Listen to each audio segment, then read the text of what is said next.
እንደምን ዋላችሁ የተከበራችሁ ኦርቶዶክሳውያን። ትናንት ስለ ማርያም በመጽሐፍ ቅዱስ ገለጻ አድርጌላችሁ ነበረ። ቀሪዎቹ ትናንት አራቶቹ ገልጫቸዋለሁ። ዛሬ ደግሞ የቀሩትን አራቱን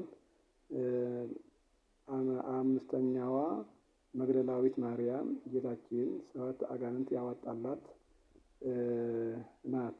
ሉቃስ 8 ቁጥር 2፣ ማርቆስ 16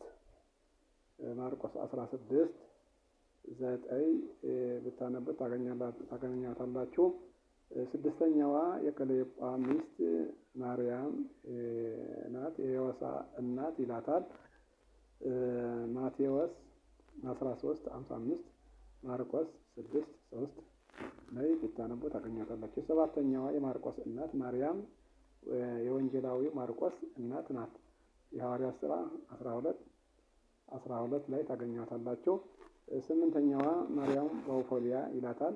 ይህቺ የዘብዴዎስ ሚስት ትባላለች። የያዕቆብና የዮሐንስ እናት ማርያም ናት።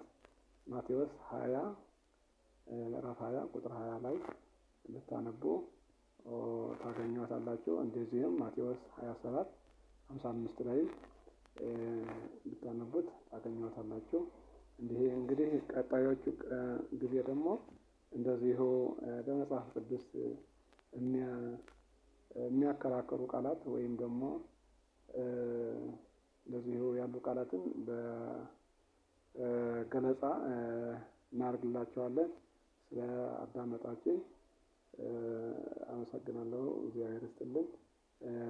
ነገር ግን ያው ሁሉም እንዲያውቅ ለሁሉም እንዲዳረስ ለሁሉም ምዕመናን እንዲዳረስ ብታደርጉ የበለጠ ይሆናል። ወስብሐት ለእግዚአብሔር።